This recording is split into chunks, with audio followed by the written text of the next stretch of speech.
ॐ नीलाञ्जनं समाभासं रविपुत्रं यमाग्रजं छायामार्तण्डसम्भूतं तं नमामि शनिश्चरं मनोजवं मारुततुल्यवेगं जितेन्द्रियं बुद्धिमतां वरिष्ठं वातात्मजं वानरयूथमुख्यं श्रीरामदूतं शरणं प्रपद्ये।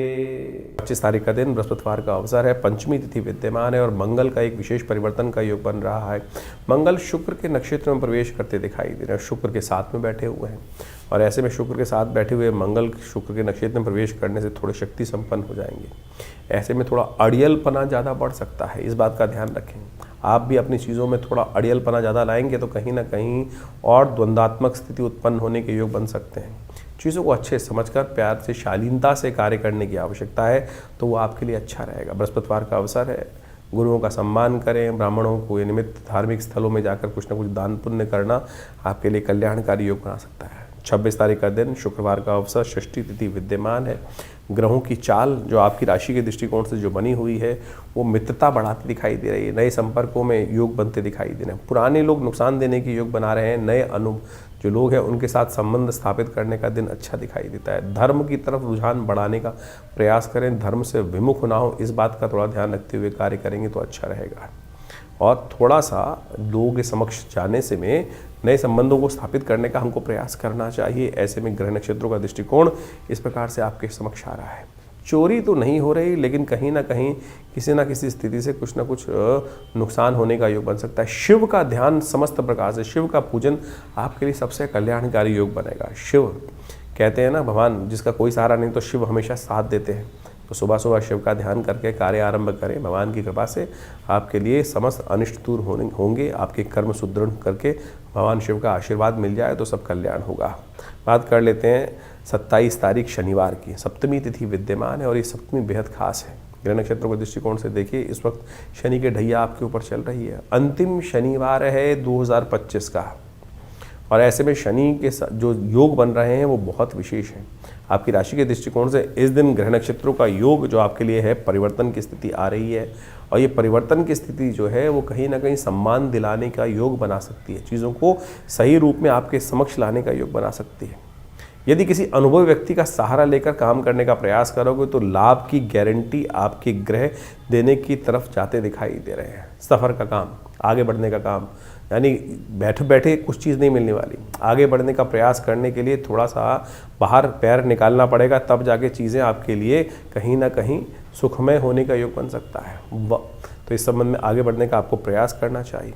देखिए, शनिवार का अवसर है और एक बात ध्यान रखें, शनि महाराज जो है आपकी राशि के दृष्टिकोण से इन दिनों आखिरी शनिवार का योग बना रहे हैं और ढैया चल रही है। तो ऐसे में आप विशेष तौर पर इस दिन मार्तंड सप्तमी है, सप्तमी और शनिवार का योग बन रहा है। पौष मास की जो सप्तमी होती है, जो शुक्ल पक्ष की, उसको मार्तंड सप्तमी कहा जाता है। भगवान सूर्य का पूजन, सूर्य जो है शनि के पिता माने जाते हैं और अपने आपकी राशि के दृष्टिकोण से ये भी कहा कि बुजुर्गों की सहायता से आपकी किस्मत में सहायता मिलने के योग दिखाई देते हैं किस्मत से।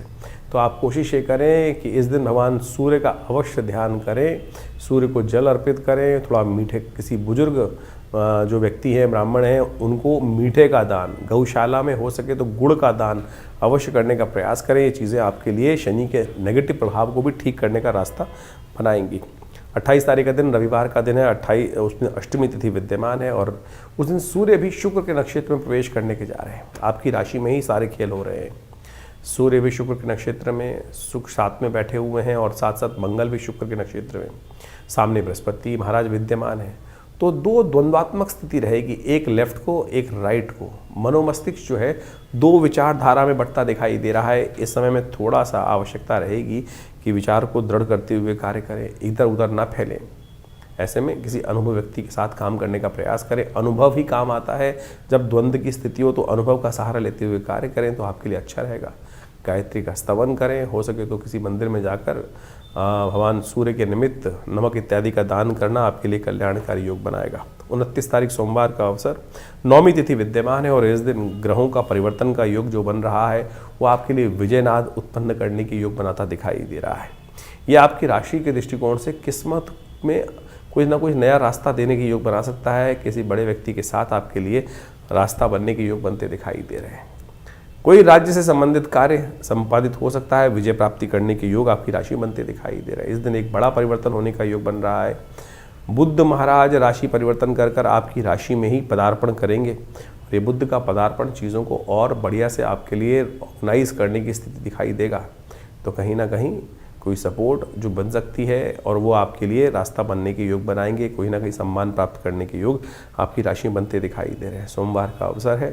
भगवान शिव का स्तवन आपकी राशि के दृष्टिकोण से सबसे श्रेष्ठ दिखाई देता है। शिव का आशीर्वाद अवश्य लें। दूध युक्त जल भगवान शिव पर अर्पित करने का प्रयास करें, वो आपके लिए बहुत सुंदर रहेगा। 30 तारीख का दिन सोमवार मंगलवार का अवसर है। दशमी तिथि के साथ ये योग बन रहा है और साथ में एकादशी भी इस दिन विद्यमान है। दशमी एकादशी का योग बन रहा है और ये एकादशी बेहद कल्याणकारी है। समस्त मनोरथों को सिद्ध करने वाली है। जो मन में आकांक्षा हो, संतान को भी देने वाली एकादशी मानी जाती है। संताप को हरने वाली एकादशी मानी जाती है और दबी हुई आकांक्षा को भी पूर्ण करने वाली एकादशी मानी जाती है। ग्रह नक्षत्रों के दृष्टिकोण से यदि देखें तो आपकी राशि में विजय के योग बन रहे हैं। अपनी चाल में मस्तों का चलने का प्रयास कीजिए। इधर उधर दिमाग को भटकने ना दें। घोड़े बनकर काम करने की आवश्यकता है। घोड़ा जब रास्ते पे चलता है ना तो उसकी आंखों के आगे नज़र बट्टू बंधे होते हैं, जिससे फोकस इधर उधर नहीं बढ़ता है। तो आपने जो लक्ष्य साध रखा है, जो विचार साध रखा है, उस पर सोच कर कार्य करने की ज़रूरत है। वो सोच गलत नहीं है, ये बिल्कुल साफ साफ दिखाई दे रहा है। तो उस पर सोच कर कार्य करने का प्रयास करोगे तो बहुत अच्छा रहेगा। मंगलवार का अवसर है। एकादशी तिथि साथ में विद्यमान है और ये जो है अंतिम मंगलवार है। हनुमान जी का सुंदर स्तवन करें। एकादशी बड़ी अद्भुत है, इसकी कथा भी शास्त्र में बड़ी अद्भुत है। जो अनायास ही भगवान का स्तवन करते हैं उनके भी मनोरथ सिद्ध हो जाते हैं। तो जो सोच के करेंगे इस एकादशी के दिन तो कैसे उनके मनोरथ सिद्ध नहीं होंगे, ये भी समझें आप।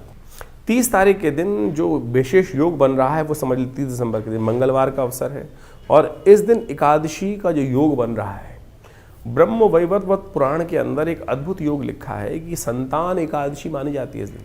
जिनके जीवन में लोग व्यक्ति उम्मीद हार जाते हैं और उसके बाद कोई रास्ता दिखता नहीं है, तो कैसे उसके जीवन में हम कष्टों को दूर करने का योग बनाए। शास्त्र में कथा आती है कि एक राजा था, उनकी कोई संतान नहीं थी। वो संतान के चाह में क्या होता है, इधर उधर भटकता रहता है व्यक्ति। तो एक राजा था, वो भी भटक रहा था जगह जगह। एक बार भटकते भटकते समय निकल रहा था, काफ़ी दिन हो गए थे। संतान को कोई संत महात्मा मिल जाए, उनका आशीर्वाद किसी संत के बारे में उनको बताया गया था। तो जंगल में जाते जाते उस दिन बाई चांस क्या हुआ कि सुबह से लेकर शाम तक भोजन मिला नहीं और भयावह स्थिति। जंगल में अनेक अनेक प्रकार के विभिन्न जानवर, उनकी आवाज़ें भी आए। तो राजा थोड़ा डरा भी हुआ था। तो जब डरता है व्यक्ति क्या करता है, हरि नाम का स्मरण करता है। ओम नमो भगवते वासुदेवाय, ओम नमो नारायणाय, भगवान बचाओ। ऐसी स्थिति कर रहा था, मिल तो रहे नहीं जिनके पास जाना है। तो ये कथा जो पुराण में आती है, इसी चिंतन में उपवास रखते हुए बिना कुछ खाए पिए अनायासी, कोई खाने को मिला नहीं तो ऐसे ही भटकते भटकते शाम को संत के दर्शन हुए, कहा जाता है। और उन संत ने सुंदर रूप से उस रहस्य को बताया कि भाई आज एकादशी है और एकादशी के दिन कहा जाता है जो व्रत रहता है, और इस एकादशी के दिन जो पौष मास के शुक्ल पक्ष की एकादशी होती है, तुमने अनायास ही भगवान का स्मरण, क्योंकि तुम जंगल में भटक रहे थे, भगवान का नाम का स्तवन भी चल रहा था साथ साथ, और उसके कारण से व्रत भी किया हुआ था। तो इस व्रत के प्रभाव से जो जिसकी आकांक्षा में तुम आए हो हमारे पास संतान की प्राप्ति के लिए, वो तुम्हारा व्रत अनायास ही हो गया। तो आने वाले समय में इस व्रत के प्रभाव से, भगवान की कृपा से तुमको संतान का सुंदर सौभाग्य मिलेगा। शास्त्र के दृष्टिकोण से कहा जाता है कि ये सुंदर आशीर्वाद इस स्थिति में ही निर्मित है। तो आपके जीवन में यदि कोई आकांक्षा है, संतान की आकांक्षा है, या जिससे आप हिम्मत हार चुके हैं, चीज़ें वो हो नहीं रही हैं, इस दिन व्रत करते हुए भगवान के नाम का स्तवन किया जाए और भगवान की कृपा से अद्भुत रूप से मनोरथ सिद्ध होने के योग बन जाते हैं। ये कथाएं शास्त्र में हैं, हम इनको टेस्टिमनीज की तौर पर देखना चाहिए और इस ग्रहों गणनाओं के अनुसार से साफ साफ दिखाई देता है। हमने विवेकानंद योगाश्रम में इस दिन सुंदर कार्य भी किया है। इस दिन विशेष तौर पे मंगलवार का अवसर पड़ रहा है, एकादशी तिथि का योग बन रहा है, तो हमने कहा क्यों ना वर्ष के अंतिम समय में सुंदर रूप से भगवान का सुंदर पाठ, सुंदरकांड का पाठ, हनुमान चालीसा का पाठ, भगवान का सुंदर यज्ञ अवश्य करने का प्रयास किया जाए। तो हमने विवेकानंद योगाश्रम में इस दिन सुंदर यज्ञ की व्यवस्था रखी है, जिसमें सुंदरकांड का पाठ भी रहेगा, भगवान का स्तवन भी रहेगा। आप सब लोग सादर आमंत्रित हैं उस समय में भाग लेकर स्वयं रूप से अपने नाम से आरक्षित करके भगवान की कृपा से सुंदर योग बना सकते हैं। तो आप सब सादर आमंत्रित हैं इस कार्यक्रम में भाग लेने के लिए। तो 31 तारीख के दिन भाग्य क्या खेल खेलने वाला है धनु राशि वालों के साथ जान लीजिए। उस दिन बुधवार का अवसर है, द्वादशी तिथि विद्यमान है, चंद्रमा उच्च के होने जा रहे हैं लेकिन बुध अस्त होने जा रहे हैं। चंद्रमा उच्च के होकर आपकी राशि के दृष्टिकोण से यदि देखा जाए तो थोड़े से स्वास्थ्य के मामले में ये दिन भारी दिखाई देता है। नए साल के आनंद में इतने विभोर मत हो जाइएगा कि स्वास्थ्य थोड़ा बिगड़ जाए, चीज़ें मिसमैनेज हो जाए। और आपकी राशि में इस वक्त मंगल शुक्र जिस प्रकार चल रहे हैं ना, तो गलत दोस्तों के कारण से समय थोड़ा सा कहीं ना कहीं परेशानी भरा हो सकता है, ध्यान रखिएगा। तो लव लाइफ में थोड़ा सा कहीं ना कहीं गलत लोगों की संगत गलत ही होती है, इस बात का हमें ध्यान रखते हुए कार्य करने की ज़रूरत है। तो ऐसे में आपकी राशि में इस वक्त योग बना हुआ है कि गलत रास्ते से नुकसान होने के योग बन रहे हैं और सही रास्ते से, धर्मयुक्त रास्ते से लाभ होने के योग बन रहे हैं। एक नया आयाम दे रहे हैं आपकी राशि के दृष्टिकोण से इस दिन चीज़ों को ठीक करने के लिए। इस दिन प्रतिष्ठा द्वादशी है। प्रतिष्ठा द्वादशी जिस दिन कलंक का विध्वंस होकर स्वाभिमान का निर्माण हुआ, राम मंदिर का निर्माण हुआ, दूसरी वर्षगांठ है, इसके लिए इसको प्रतिष्ठा द्वादशी कहा जाता है। जुड़िए, एक दिया राम मंदिर के नाम पे जलाइए। हमने विशेष कार्यक्रम रखा है आश्रम पे, जुड़िए, उसके साथ कल्याण होगा। 31 दिसंबर को इस बार बड़ा सौभाग्य का योग बन रहा है, प्रतिष्ठा द्वादशी बन रही है इस बार। ये प्रतिष्ठा द्वादशी बहुत खास है, ध्यान रखिएगा, क्योंकि इस दिन विशेष तौर पर कलंक का विध्वंस होकर स्वाभिमान के निर्माण का सुंदर योग बना था। भगवान राम के मंदिर का जो सुंदर सपना लेकर हम वर्षों से चल रहे थे, इसी तिथि के दिन आज से 2 वर्ष पहले सबकी कृपा से, सब लोगों के अदम्य उत्साह के कारण से राम मंदिर का निर्माण हुआ। तो हमने एक विशेष कार्यक्रम हमने विवेकानंद योगाश्रम में रखा है। इस दिन हम सब जो भगवान के सेवक के रूप में काम करने का प्रयास करें, भगवान का स्तवन करने का प्रयास करें। तो हमने विशेष एक कार्यक्रम रखा है, एक दिया जो राम मंदिर के नाम पर एक श्रृंखला चलाई है, और आप सब लोग उस कार्यक्रम में भाग लेने के लिए अवश्य हमारे आश्रम में भी आ सकते हैं। इस आश्रम पे बड़ा यज्ञ रखा जाएगा इस दिन शाम के समय। आमतौर पर 31 तारीख के दिन लोग पता नहीं कौन कौन से क्या क्या करते रहते हैं। इस बार 31, ये वर्षों बाद पड़ेगी कभी ऐसा योग कि 31 तारीख, यानी जिसको लोग विशेष तौर पर पता नहीं कौन कौन से दिवस के रूप में मनाते हैं, शराब के नशे में डूबे रहते हैं, और नया वर्ष का आरंभ भी पता नहीं नशे में डूबे हुए लोग करते हैं। और इस बार प्रतिष्ठा द्वादशी का सुंदर योग पड़ रहा है 31 तारीख को। तो हमने भी इसने विशेष तौर पर एक दिया राम के नाम, राम मंदिर के नाम पर एक कार्यक्रम की श्रृंखला चलाई है। आप सब लोग उसमें जुड़ सकते हैं। विवेकानंद योगाश्रम एक बड़ा उत्सव करने जा रहा है इस तिथि के दिन, यानी 31 तारीख की शाम को, एक दिया राम मंदिर के नाम, और बड़ा उत्सव के साथ, आनंद के साथ। ये हमारे गौरव का विषय है, ये हमारे स्वाभिमान का विषय है कि हम सब ने अपने इन नेत्रों से जिस कलंक के साथ हमारे पूर्वज जिए 500 साल तक, आज उस सुंदर वेला पर, इस सुंदर निर्माण के, नव निर्माण की वेला पर, प्रतिष्ठा द्वादशी के दिन आश्रम पर बड़ा भंडारा रहेगा, यज्ञ रहेगा, और भगवान का सुंदर स्तवन रहेगा। तो ये कार्यक्रम शाम को 6 बजे से आरंभ होकर रात्रि में चलेगा, अच्छे लंबे समय तक। तो आप सब लोग सादर आमंत्रित हैं। विवेकानंद योगाश्रम दिल्ली में, खुरेजी में, जमुना पार में आप सब अपना स्थान को आरक्षित कर इस कार्यक्रम में भाग लेने के लिए आ सकते हैं। धन्यवाद, नमस्कार। 2025 का ये अंतिम काल चल रहा है, और अभी आपने उस प्रभाव को भी समझा कि ज्योतिष के दृष्टिकोण से क्या कुछ ग्रहों का परिवर्तन का योग है। 2025 समाप्त होने के बाद 2026 का पदार्पण ज्योतिष के दृष्टिकोण से, यदि कालगणना के दृष्टिकोण से देखा जाए तो जो आरंभ होगा ये बहुत महत्वपूर्ण है। 2026 एक नई उम्मीद लेकर आ रहा है, क्योंकि इस वर्ष ग्रहों का ये परिवर्तन कई प्रकार के नई उम्मीदों को जगाने की योग दे रहा है। क्योंकि इस 2026 में कई ग्रहों का, यदि हम देखें तो केवल एक शनि महाराज को यदि छोड़ दिया जाए तो बाकी सारे ग्रह अपनी धुरी से चलते हुए परिवर्तन का योग बनाएंगे। और इस वर्ष ज्योतिष के दृष्टिकोण से ये समस्त जो परिवर्तन है, भी बड़ी उठापटक करने का योग भी बना सकते हैं। जिस काल का आपको वर्षों से इंतजार था, जी हाँ, वर्षों से इंतजार था, वो परिवर्तन का समय अब 2026 है वो लेकर आता दिखाई दे रहा है। सूर्य का ये वर्ष माना जाएगा, और सूर्य के वर्ष के अनुसार से जो ग्रह गणना विशेष तौर पर बना रही है, वो नया एक उम्मीद का तारा उदय होता दिखाई दे रहा है। और इसके प्रभाव से इस संसार में महत्वपूर्ण लोग अपने आप को चमकाने के लिए किसी भी प्रकार से ये न कि न प्रकारेण बहुत सारी चीज़ों को आगे बढ़ाने की स्थिति उत्पन्न करेंगे। इस वर्ष बृहस्पति जो 26 में देखें तो बृहस्पति महाराज अपने उच्च की राशि पर पूरा प्रभाव उत्पन्न करने की योग बनाएंगे और इसका प्रभाव बहुत सारी राशियों पर अनेक अनेक चीज़ों को देखने को मिलता दिखाई देगा। इसका प्रभाव यदि हम सही रूप से समझ लें और अपनी राशि के दृष्टिकोण से जो हमने आपको बताया है उसके अनुसार से यदि कार्य करने का हम प्रयास कर लें। देखिए, ज्योतिष के दृष्टिकोण से बात को हमें समझना चाहिए कि समय तो जो चल रहा है वो एक जैसे ही चल रहा है सबके लिए, लेकिन कई लोग हैं जो बुद्धिमानी के दृष्टिकोण से उस समय का लाभ उठाते हुए, उस समय को पहचानते हुए, उस समय के अनुसार से कार्य कर कर उस हवाओं के साथ बहते हुए पता नहीं कहाँ से कहाँ निकल जाते हैं और कुछ अपने कर्म को हवाओं के विपरीत करने का प्रयास करते हैं और वो कई बार बहुत ज़्यादा अधिक परिश्रम करने के बावजूद भी सफल नहीं हो पा रहे हैं। तो समझ लेना चाहिए कि समय के विपरीत चल रहे हैं।